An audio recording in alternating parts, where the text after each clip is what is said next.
আমরা একে একে সব মশলা দিচ্ছি। ওটা কিসের গুঁড়া দিলে আগে? ধনিয়ার গুঁড়া। এখন দিচ্ছি গুঁড়া মরিচের গুঁড়া 1 চামচ। তারপর দিচ্ছি জিরার গুঁড়া সামান্য দাও। হ্যাঁ, এই যে দেখছেন 1 চামচ পরিমাণ জিরার গুঁড়া।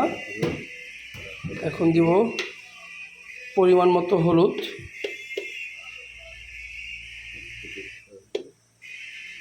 আমরা 1.5 টেবিল চামচ হলুদের গুঁড়া দিয়েছি।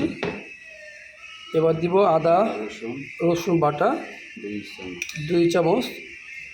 চামচের পরিমাণটা একটু বেশি থাকবে, যেহেতু হাঁড়িতে মশলা একবারে দিয়ে দিচ্ছি আমরা।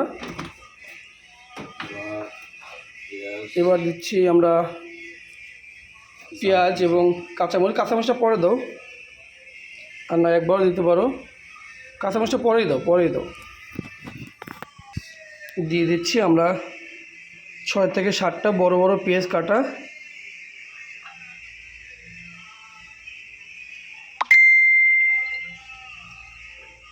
এটা ভালো করে মিক্সড করতে হবে। জি, আমরা এখন ভিনেগারটা দিব। ভিনেগার পরিমাণ খুবই কম থাকবে, অল্প। হ্যাঁ, হয়েছে। 1 কাপ পরিমাণ ভিনেগার, এই সয়া সস দিলে হয়। ভিনেগার একটু, সয়া সস অল্প একটু, একদম সামান্য সয়া সস দিবা। হয়েছে, একদম কম। হ্যাঁ, হয়েছে, বেশি না। এগুলোর পরিমাণটা একটু কম থাকতে হয়, তাহলে দাও। এবার এখন এখানে সরিষার তেল দিব আমরা।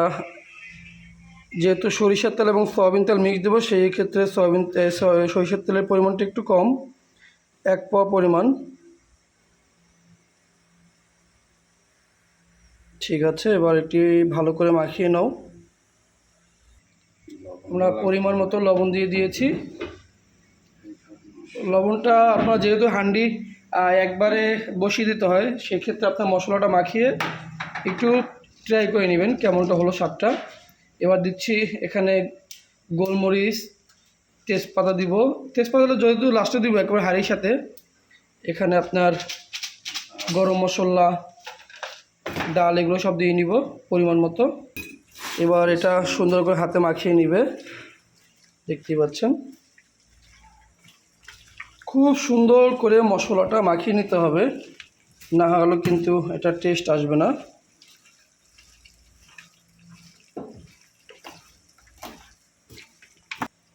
একটু সয়াবিন তেল দিয়ে নিচ্ছি।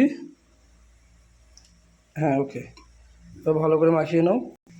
আজকে আমার সাথে সহযোগিতা করছে আবদুল্লাহ খুব ভালো রান্না করে। এই যে আমরা এখন আস্তা কাঁচামরিচগুলো দিয়ে দিচ্ছি। আর দিবি? আর দেওয়া লাগছে। কি সুন্দর পরিবেশন করে দেখাবো আপনাদের কাছে। যারা হাঁড়ি এখন পর্যন্ত খাননি, অবশ্যই ট্রাই করবেন।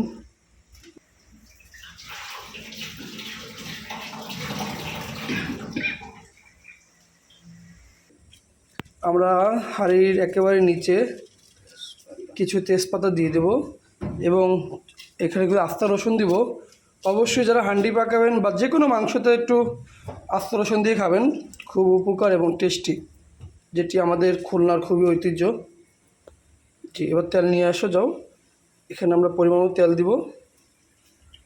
তেলের পরিমাণটা একটু বেশি হতে হবে, যেহেতু হাঁড়িতে কোনো পানি দেওয়া হয় না।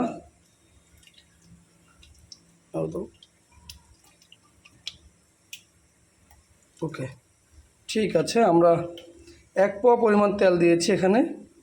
এবার আমরা মাংসগুলো এরপর বসিয়ে দিব। দাও, মাংসগুলো দিয়ে দাও একটু একটু করে। দেখুন, আমরা সুন্দর করে মাংসটি বসিয়ে দিচ্ছি এটার উপরে।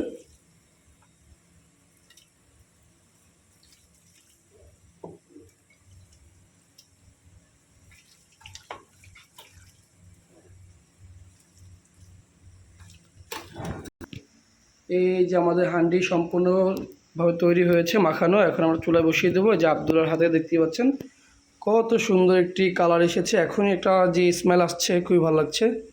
ঠিক আছে, আমরা এখন চুলাতে বসিয়ে দিব। দেখতে থাকুন তাহলে। ধন্যবাদ। বসো আবদুল্লাহ।